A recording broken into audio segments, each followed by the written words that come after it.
नारायण नारायण। नारायण। दुख के संयोग का वियोग करना है। संसार में हम सुख ढूंढते हैं, पर वास्तव में ये दुखालय है। संबंध विच्छेद तब होगा जब हम शरीर और संसार से ममता कामना नहीं रखेंगे और इसे मैं नहीं मानेंगे। तो दुख के संयोग से वियोग हो जाएगा, यानी आत्मज्ञान हो जाएगा, दुख का अभाव हो जाएगा। गहरी नींद में हमारा शरीर और संसार से संबंध टूट जाता है। उस समय कोई दुख नहीं रहता है। जब जब जब मनुष्य संसार के समस्त प्राणी पदार्थों से राग और द्वेष से रहित हो जाता है, लाभ हानि जय पराजय दुख सुख इन सब में सम हो जाता है, तो एक परमात्मा तत्व सदा रहने वाला है, वो सत है। और शरीर और संसार आने जाने वाला है, तो ये असत है, इसका ज्ञान हो जाता है। शरीर ना खुद को जानता है ना दूसरों को जानता है। इस जड़ शरीर से जब हमारा कोई संबंध नहीं रहता और परमात्मा से एकता का अनुभव हो जाता है, तब एक सत तत्व परमात्मा ही रह जाते हैं। असत से संबंध विच्छेद का अनुभव कर लो, ये भी योग है। आत्म स्वरूप से एकता का अनुभव कर लो, ये भी योग है। चाहे क्षमता रूपी में योग करे, या चाहे इस विषम असत संसार से संबंध विच्छेद करके योग करे। दुख रूप और अभाव रूप संसार से हमारा कोई संबंध नहीं है। हम है परमात्मा के चेतन अंश, पर हमने शरीर और संसार से एकता कर ली, इसलिए जीव बन गए और बाहरी परिस्थिति में दुखी सुखी होने लगे, घबराने लगे। हमारे तक न क्रिया पहुंच पहुंच सकती है, न पदार्थ पहुंच सकते हैं। हमें ये गुण कहीं से लाने नहीं है। जैसे सुख, चिन्मयता, विनाशिता, ये सब हमारे स्वरूप में ही है। यदि हम अपने स्वरूप को पहचान ले या असत संसार से संबंध तोड़ दे, तो भी हमारा योग हो जाएगा। जो इनमें से सरल लगे वो करो। हमारा वास्तविक स्वरूप पहले से सम है, और उसमें हमारी स्थिति पहले से है। ज्ञान योग यानी अपने स्वरूप में ही अपनी स्थिति का अनुभव कर लो। भक्ति योग यानी परमात्मा में अपनी स्थिति का अनुभव कर लो।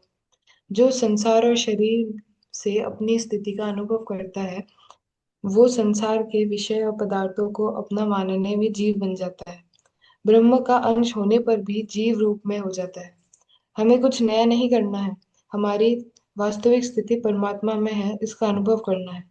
ये तब होगा जब हम इस शरीर और संसार से ममता और कामना और अहमता नहीं रखेंगे। नारायण नारायण नारायण नारायण। वाह वाह, बहुत अच्छा लिखा है। बहुत गंभीर प्रवचन था कल का। प्राय प्राय सारी बातें ही आ गई। बहुत अच्छा।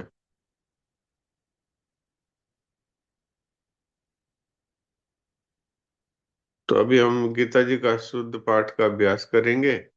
उसके बाद नंदिनी से गीता ओ मीरा चरित्र सुनने का है प्रोग्राम। नंदिनी और राधिका नहीं दिखती आजकल, कहाँ चली गई बताओ तो। समझ महाराज जी उसके 10th के एग्जाम्स चल रहे हैं और वो थोड़ी पढ़ाई भी। उसकी क्लास थी महाराज जी 8 बजे से। अच्छा अच्छा, इसीलिए दिखाई नहीं दी। खत्म होते ही वो पहले वो सत्संग लिख भी वापस। देती थी, लिख करके और पोस्ट कर देती थी तो अच्छा लगता था। ठीक है, पहले पढ़ाई जरूरी है, पढ़ाई तो करनी चाहिए। जी महाराज जी वो एग्जाम्स खत्म होने के बाद से ही वो वापस आ गए। हाँ हाँ, ठीक ठीक, अच्छा है, नो प्रॉब्लम।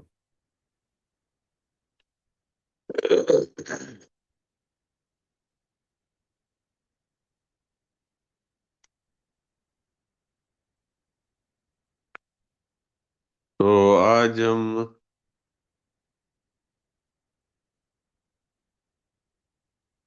छठे अध्याय का 16वां श्लोक पढ़ेंगे। अध्याय 6 श्लोक 16। नात्यश्नतस्तु योगोऽस्ति न चैकान्तमनश्नतः न चाति स्वप्नशीलस्य जाग्रतो नैव चार्जुन। नात्यश्नतस्तु योगोऽस्ति न चैकान्तमनश्नतः न चाति स्वप्नशीलस्य जाग्रतो नैव चार्जुन। हे अर्जुन, वह यह योग न तो अधिक खाने वाले का और न बिल्कुल न खाने वाले का, तथा न अधिक सोने वाले का, और न बिल्कुल न सोने वाले का सिद्ध होता है। अब आप में से जो पाठ करना चाहे वो हाथ खड़ा कर दे। हाँ, प्रीति बोलो। नारायण नारायण जी से प्रणाम कर रही हूँ। नारायण नारायण। नाट्य नाट्य स्नतस्तु योगोस्ति न चैकान्त मनस्नतः न चाति स्वप्नशीलस्य जाग्रतो नैव चार्जुन। हाँ, बहुत अच्छा बोलो। जी सा अराना भी सिया भी बोलेगी। हाँ, बोलेंगे। प्रणाम करते हैं। राम राम प्रणाम जी सा। राम राम।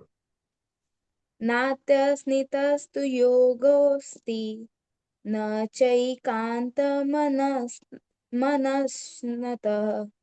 न चाति स्वप्नशीलस्य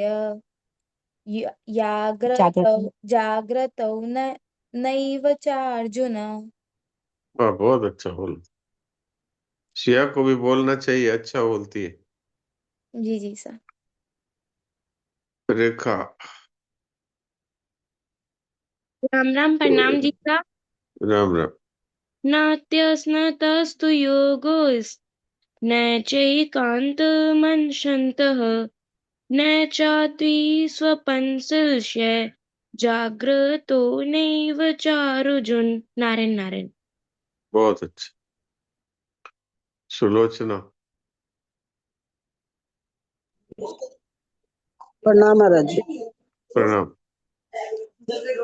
नाट्य संत से तु योगो योगो स्थिति न चैकांत मनस्तनतः न चाति सौपनशीलस्य जाग्रतो नैव चार्जुन। ठीक। ज्योति। राम प्रणाम जी सा। राम राम। ना नात्यस्नतस्तु योगोऽस्ति न चैकान्तमनस्नतः न चाति स्वप्नशीलस्य जाग्रतो नैव चार्जुन। वाह, बहुत अच्छा उच्चारण है।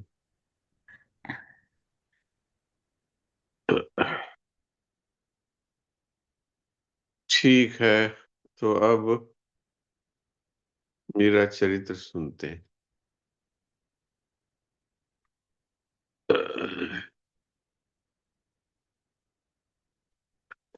हाँ, नंदिनी, इससे पहले का थोड़ा सा सुना दो, उसके बाद में सच्चर्चा के प्रेक्षण शायद यहीं से होगा। जी महाराज जी, यहीं से बढ़ा था। इससे पहले हमने ये पढ़ा था कि मीराबाई ने वृंदावन 25 वर्ष वृंदावन वास करके अब मीराबाई द्वारिका के लिए प्रस्थान किया है, तो वहां द्वारिकाधीश के दर्शन करके मीराबाई ने काफी पद गाए, काफी भजन गाए।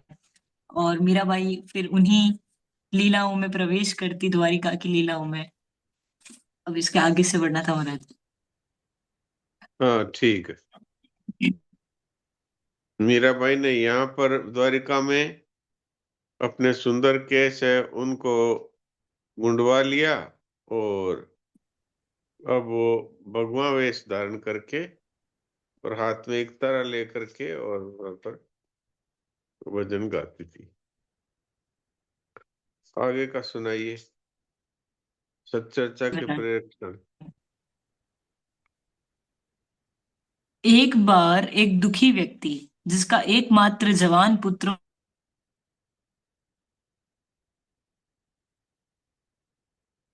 आपकी आवाज बंद हो गई। सुनकर दर्शन करने आया। अपनी विपत गाथा सुनाकर उसने साधु। दोबारा दोबारा पढ़िए, ये तो आपका आया नहीं आवाज।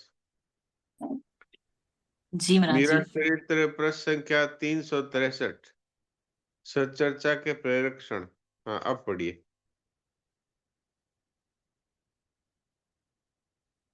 आवाज नहीं आ रही है, लगता है थोड़ा जगह बदलो, देखें। जी महाराज जी।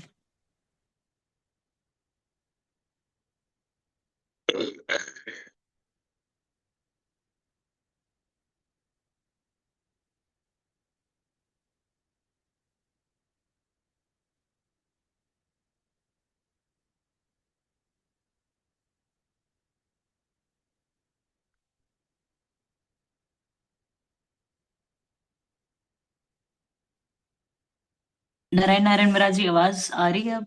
अब आ रही है, बोलो। नारायण नारायण। सच्चर्चा के प्रेरक क्षण। एक बार एक दुखी व्यक्ति, जिसका एकमात्र जवान पुत्र मर गया था, वह सभी तीर्थों में घूमता फिरता द्वारिका पहुंचा और मीराबाई का नाम सुनकर दर्शन करने आया। अपनी विपद गाथा सुनाकर उसने साधु होने की इच्छा प्रकट की। उन्होंने उसे समझाया, क्या केवल घर छोड़ना और कपड़े रंगाना ही तुम्हारी समस्या का हल है? मैं दुख से तप गया हूँ, पुनः दुख से सामना न हो। उसने कहा, दुख सुख भौतिक वस्तु नहीं है कि कोई उठाकर तुम्हें दे दे, अथवा सेना नहीं है कि भागकर सामना करने से बच जाओ। तुम्हारा अर्थ है कि तुम पुत्र की मृत्यु से तुम्हें दुख की जो अनुभूति हुई, वह तुम्हें फिर न झेलनी पड़े, यही ना? जी सरकार, इसका केवल यह अर्थ है कि पुत्र की मृत्यु से होने वाली अनुभूति की तुम्हें पीड़ा है। पुत्र इसलिए प्रिय है कि उसके जीवित रहने से सुख और मरने से दुख का अनुभव होता है। ऐसा अनुभव क्यों होता है भला? इसीलिए कि उसमें तुम्हारा मोह है। यह मेरा है, इतना ही नहीं, बड़ा होकर वह मेरा सहारा बनेगा। बहू आएगी, सेवा करेगी, पौत्र होगा, वंश बढ़ेगा, मरने पर मरणोत्तर कार्य करेगा, यही ना? उसने स्वीकृति में सिर हिला दिया। सोच कर देखो, ये सब भावनाएं केवल अपने लिए थी, अपने सुख की इच्छा। इस इच्छा में बाधा पड़ते ही दुख, क्रोध, पता नहीं और कौन कौन धमकते हैं। सोच कर देखो, पुत्र यदि जीवित रहता पर वह तुम्हारी इच्छा के विपरीत व्यवहार करता, तब भी तुम साधु होने की इच्छा करते क्या? आपका फरमाना ठीक है, उसने कहा। तुम तो फिर भी ठीक हो कि निकल आने की बात सोचते हो। अधिकांश लोग तो मोह के इस गर्त से निकलना ही नहीं चाहते। रात दिन कलह, व्यथा, चिंता झेल कर भी मोह नहीं छोड़ पाते। अच्छी तरह समझ लो कि यह मोह ही दुख का मूल है। पाप का बाप मोह, माँ तृष्णा और क्रोध, लोभ, मद, मत्सर, आशा आदि कुटुंबी है। इनका एक भी सदस्य मन में घुसा कि धीरे धीरे पूरे कुटुंब को ले आता है। फिर पाप की पत्नी अशांति और बेटी मृत्यु भी आकर क्रमश हमें ग्रस लेती है। इनसे बचने का उपाय भजन है, साधु होना नहीं। अभी तुम्हारे षट विकार दूर नहीं हुए हैं कि खाने सोने की चिंता न रहे। साधु होते ही पहली चिंता तुम्हें यही लगेगी कि कहाँ ठहरे, कहाँ सोए और क्या खाए। बहुत बार साधु अपने को पुजवाने के लिए कई प्रकार के ढोंग करते हैं, या फिर अन्य किसी प्रकार से सुख सुविधा ढूंढने का प्रयत्न करते हुए दिखाई देते हैं। यदि वैराग्य नहीं है तो कठिनाइयां नहीं सह सकोगे, और संसार से विरक्ति के बदले साधु वेश से विरक्ति हो जाएगी। मीरा ने एक तारा उठाया। भज मन चरण कवल अविनाशी, जेताई दिसे धरण गगन मां, तेसाई सब उठ जासी। तीरथ करता ज्ञान कथता, कहाँ लिया करवत कासी। इण देहरो गर्भ न करना, माटी में मिल जासी। या संसार चौसर बाजी, सांझ पड़िया उठ जासी। कहा भयो है भगवा पहरिया, घर तज भया सन्यासी। जोगी होए जुगत ना जानी, उलट जन्म फिर आसी। अरज करा अबला कर जोड़िया, शाम थारी दासी। मीरा के प्रभु गिरधर नागर, काटो मारी फांसी।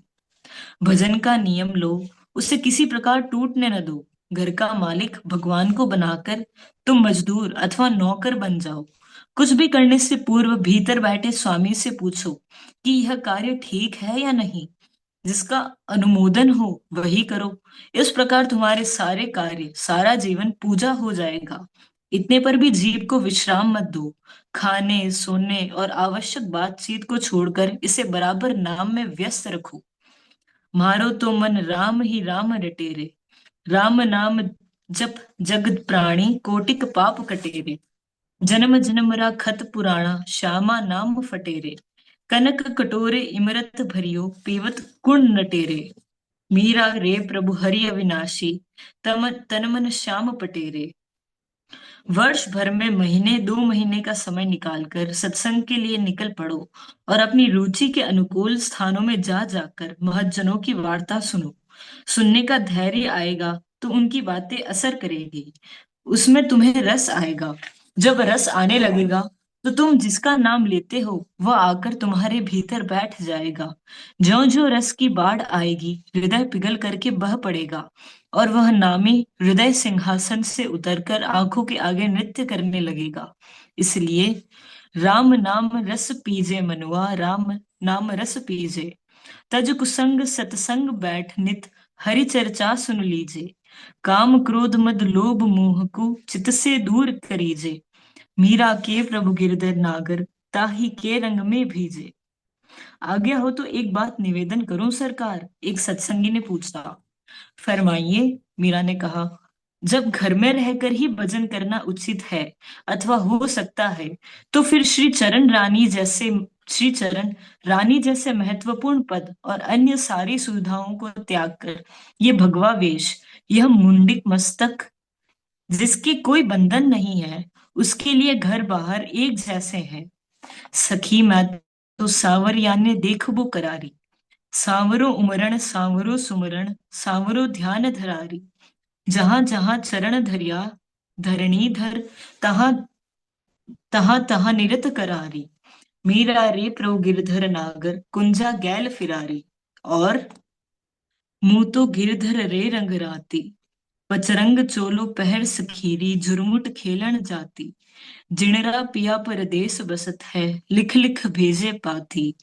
म्हारा पिया मारे हिवड़े रहत है, कठिन आती जाती। मीरा रे प्रभु गिरधर नागर, मग जोवा दिन राती। सार की बात यही है कि बिना सच्चे वैराग्य के घर का त्याग न करें। उन्होंने कहा, धन्य धन्य माता, लोग बोल उठे। क्षमा प्रधानो माँ, आपका यह सुत महाअज्ञानी है। श्री चरण ने फरमाया कि भजन करो। भजन का अर्थ संभवतः नाम जप है। जप में मन लगता नहीं माँ, उसने दुखी स्वर में कहा। हाथ माला की मणियां सरकाता है, जीभ नाम लेती रहती है, किंतु मन मानो धरा गगन के समस्त कार्यों का ठेका लेकर उड़ता फिरता है। ऐसे में माँ, भजन से जब से क्या लाभ होगा? जी खिन्न हो जाता है। भजन का अर्थ है कैसे भी, जैसे हो, मन वचन काया से भगवत संबंधी कार्य हो, हमें उसका ध्यान वैसे ही बना रहे जैसे घर का कार्य करते हुए माँ का ध्यान पालने में सोए बालक की ओर रहता है, और जैसे सबकी सेवा कार्य करते हुए भी पत्नी के मन में पति का ध्यान रहता है। पत्नी कभी मुख से पति का नाम नहीं लेती, किंतु वह नाम उसके मन प्राणों से ऐसा जुड़ा रहता है कि वह स्वयं चाहे तो भी न हटा पाएगी। अब रही मन के लगने की बात, दरअसल मन हमारा सूक्ष्म देह ही है। हमारे स्थूल देह द्वारा जो क्रियाएं होंगी, वही सूक्ष्म पर अंकित होकर संस्कार बनते हैं। जो क्रिया या कर्म बारंबार होगा, उसका संसार ही दृढ़ होगा। यदि उस कर्म के साथ बुद्धि का समर्थन है, तो उसका प्रभाव भी अधिक होगा। बिना मन बुद्धि के भी कोई कार्य बराबर किया जाए, तो फिर मन बुद्धि उसमें प्रवृत्त हो जाते हैं। जैसे खारा, कसेला या कड़वा भोजन पहले अरुचिकर लगता है, किंतु नित्य खाने पर वैसे ही रुचि बन जाती है। जब किया ही इसीलिए जाता है कि मन लगे, मन एकाग्र हो। पहले मन लगे फिर जप हो, यह असंभव नहीं तो साधारण जन के लिए कठिन अवश्य है। यह तो ऐसा है जैसे पहले तैरना सीख ले फिर पानी में उतरे। जो मंत्र नाम आप जपेंगे वही आपके लिए जो आवश्यक है वह सब कर देगा। पहले बालक को उसकी इच्छा के विरुद्ध पाठशाला में बिठा दिया जाता है, फिर धीरे धीरे वह उसका स्वभाव बन जाता है और वह समझने लगता है कि ज्ञान कैसी अमूल्य निधि है। तब वह स्वयं आग्रह पूर्वक ज्ञानार्जन के लिए प्रयत्न करने लगता है। मन न लगने की यह जो खिन्नता आपको होती है, वही खिन्नता मन लगने की भूमिका प्रस्तुत करेगी। आप जब तो आरंभ कीजिए, आरंभ आपके हाथ में है, वही कीजिए और ईमानदारी से निभाइए। नारायण नारायण।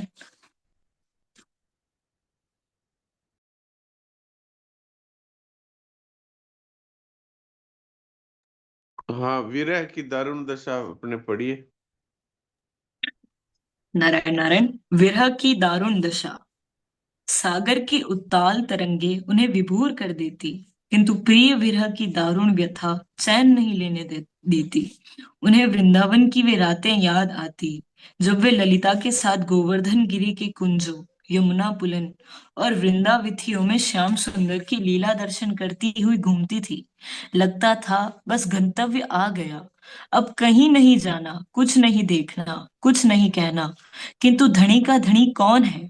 अब ये द्वारिकाधीश कहाँ परदेश जा बसे कि प्राणों की पुकार सुनते नहीं। माई मारी हरिहु न बूझी बात, पिंड मासु प्राण पापी, निकस क्यों न जात। पट न खोलिया मुख न बोलिया, सांझ भई प्रभात। अबोलना जुग बीतन लागा, काई री कुसलात। ले कटारी कंठ चीरू, करूंगी अपघात। मीरा दासी श्याम, राती ललक जीवना जात। अब उनके बिना कैसे रहा जाए? उनका पल पल युग के समान बीतता। उनकी व्याकुलता देखकर दासियां घबरा जाती। वे किसी प्रकार चेत कराती तो लगता जैसे जल से मछली बाहर निकाल दी हो। माने क्यों तरसावो, थारे कारण सब जग छाड़िया, अब थे क्यों बिसरावो। बिरह बिथा लागी उर अंतर, थे आशा न बुझावो। अब छाड़िया न बाणे बणे मुरारी, शरण गया बलि जावा। मीरा जन्म जन्म री दासी, भगता प्रेम निभावा। उन्हें शांत करने का एक ही उपाय था, सत्संग। संतों को देखकर उनका सारा दुख दर्द दूर हो जाता। वे स्वयं कहती, श्याम बिन दुख पावा सजनी, कुण माने धीर बंधावे। यो संसार कुबुद को भांडो, साध संगत ना भावे। साध जणारी निंदा ठाणे, करमरी कुगत कमावे। साध सगत में भूल न जावे, मूर्ख जन्म गमावे। मीरा तो प्रभु थारी शरणा, जीव परम पद पावे। कभी कभी दासियों को लगता देह में प्राण नहीं रहे, वे रो उठती। किंतु मंगला धीर धरकर कीर्तन करने को कहती। उनके कीर्तन से वे सचेत होती, पर उनकी पीड़ा देख वे पछताने लगती कि जब तक अचेत थी पीड़ा भी शांत थी। शायद मूर्छा में प्रभु दर्शन का सुख पा रही हो। सचेत होने पर वे कभी नील वर्ण सागर को अपना प्रियतम जानकर मिलने के लिए दौड़ पड़ती, कभी नील गगन की ओर दोनों हाथ उठाकर उछल पड़ती। दिन तो जैसे तैसे साधु संग भजन कीर्तन में निकल जाता, किंतु रात तो बैरिन होकर ही जाती। मंगला बारंबार समझाती, बाईसा हुक्म, द्वारिकाधीश पधारते होंगे, वे आपसे कैसे दूर रह सकते हैं, आप धीरज धारण करें। मेरी यह देह उनके स्पर्श के बिना जलती है मंगला। मिलकर बिछुड़ना उनका खेल है, पर मैं क्या करूं। चाहती हूं कि वे जैसे जिस हाल में रखे, उनकी प्रसन्नता में प्रसन्न रहूं।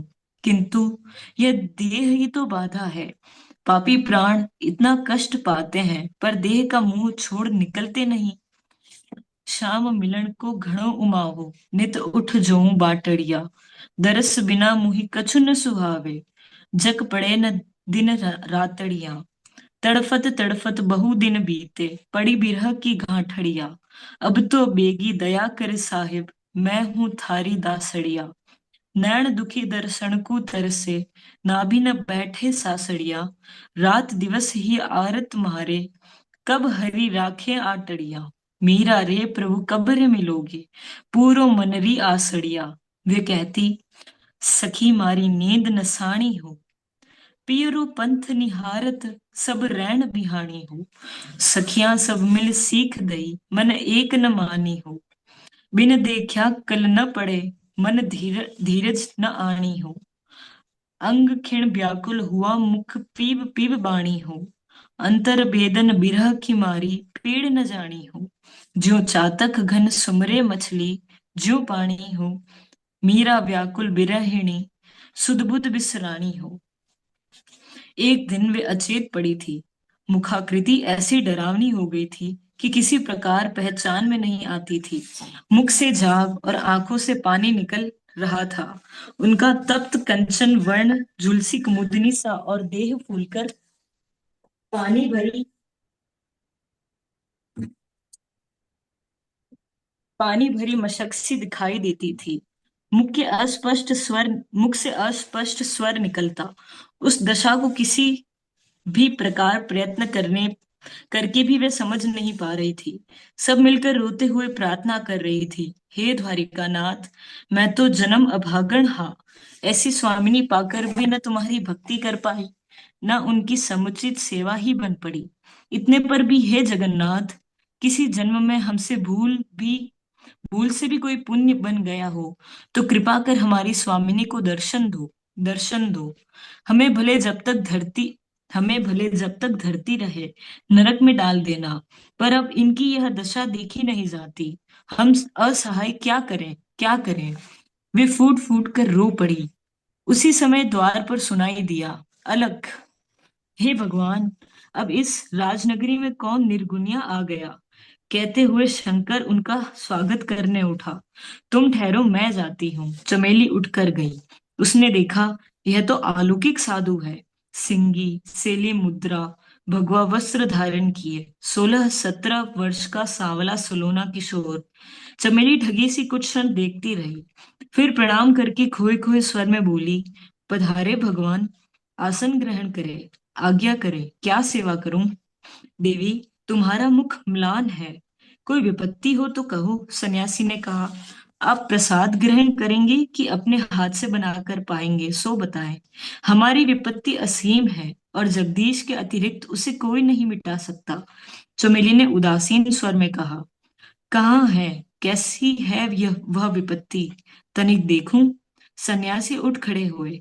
आप बालक हैं महाराज, आपके बस का रोग नहीं है वह। चमेली के स्वर में हल्की झुंझुलाहट थी। तभी मंगला बाहरी कक्ष में आई और एकटक सन्यासी को देखने लगी। क्या ऐसा कोई नियम है कि सन्यासी को वृद्ध ही होना चाहिए, अथवा यह कि ज्ञान बड़े बूढ़ों की बपौती है।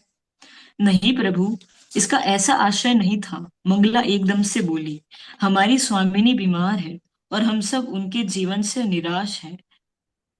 मन व्यथित होने से किंग कर्तव्य विमूढ़ हो रही है। हमसे कोई अविनय अपराध हुआ हो तो दुखिया अबला जानकर क्षमा प्रदान करने की कृपा करें और सेवा की आज्ञा प्रदान करके हम आशाहीनों को कृतार्थ करें। तुम्हारे दुख का कारण तुम्हारी स्वामिनी का रोग है। मैं केवल उन रुग्णाओं को देखना चाहता हूँ। जिस घर से मैं भिक्षा लूं उस घर के लोग दुखी व्यतीत हो, यह मैं सह नहीं पाता। मेरी स्वामिनी को साधारण रोग नहीं है भगवान, उन्हें भगवत विरह का रोग है, जिसे स्वयं जगदीश्वर ही शांत शांत कर सकते हैं। मंगला ने हाथ जोड़कर कहा, एक बार देखना चाहता हूँ, यदि मेरी शक्ति की परिधि में हुआ। यति ने वाक्य अधूरा छोड़ दिया। पधारे प्रभु। मंगला ने चमेली के शंकर को द्वार से हटने का संकेत किया। योगी ने भीतर प्रवेश किया। मीरा को देखकर वह मुस्कुराया और बैठकर सिर पर हाथ रखकर कुछ बड़बड़ाया। आश्चर्य से सबने देखा, मीरा की फूली हुई देह धीरे धीरे सामान्य होने लगी। उनका श्याम रंग स्वाभाविकता की ओर बढ़ने लगा और उनकी बंद पलकों के नीचे नेत्रों में थोड़ी हलचल हुई। जोगी ने दूसरे हाथ से झोली से वस्त्र निकाल उनका मुख फेन पहुंचा और होठों में वैसे ही बुदबुदाता रहा। 2-3 घड़ी पश्चात ही मीरा उठकर बैठ गई। यद्यपि वे विभ्रांत दृष्टि से सबको देख रही थी, सब पर होती हुई उनकी नजर यति पर ठहर गई। उसने सिर से हाथ हटाकर स्निग्ध स्वर में पूछा, क्या हो गया तुम्हें। मीरा एकदम कह उठी, प्रेमनी प्रेमनी प्रेमनी रे, मने लागी कटारी प्रेमनी रे। जल जमना मा भरवा ज्ञाता, हती माथे गागर हेमनी रे। काचे सुतर थी हरजी ए बांधी, जेम ताणे तेम तेमनी रे। मीरा कहे प्रभु गिरधर नागर, श्यामली सूरत शुभ एमनी रे। यदि खिलखिलाकर हंस पड़ा तो मीरा ने चौंक कर उसकी ओर देखा। यह यह हंसी तो व्रज में कई बार देखी है। उसके मुख से अनायास निकला, श्याम सुंदर। साधु फिर हंसा, नहीं रमता जोगी। अब की बार मीरा भी हंस दी। अन्य के लिए मेरे तो श्याम। नहीं, जोगी ने बाधा देते हुए कहा, जैसा भेष वैसी बात। किंतु देवी, आपने पहचाना नहीं मुझे। केवल मेरी सूरत आपके स्वामी से मिलती है, मैं वह हूं नहीं।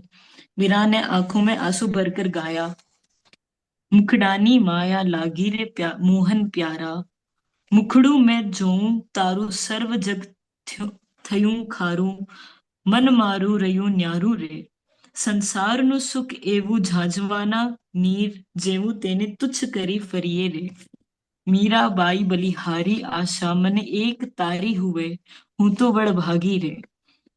वही माया सर्वश्रेष्ठ है देवी, और सचमुच ही बड़भागी हैं आप। जोगी बोला, आपकी व्याकुलता ने प्रभु को व्यथित कर दिया है। वे आपसे मिलने को वैसे ही व्याकुल है जैसे आप व्याकुल हो रही हैं। वे सर्वेश्वर दयाधाम अपने जनों की पीड़ सह नहीं पाते। यति की आंखें भर आई। आप कौन हैं मेरे उपकारी? मीरा ने चकित, दुखित, प्रसन्न स्वर में पूछा।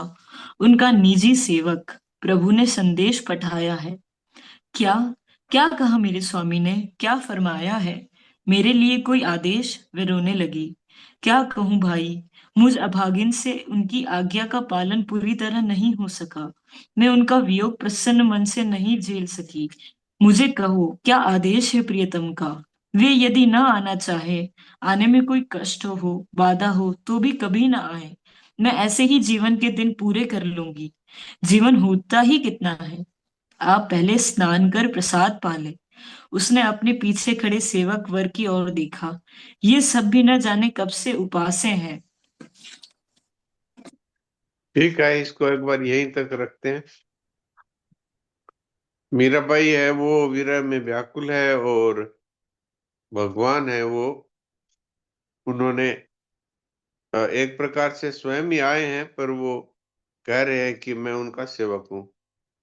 तो यहाँ तक ही रखते हैं, अभी थोड़ी देर के लिए हम सभी शांत हो जाएं, समय होने ही वाला है।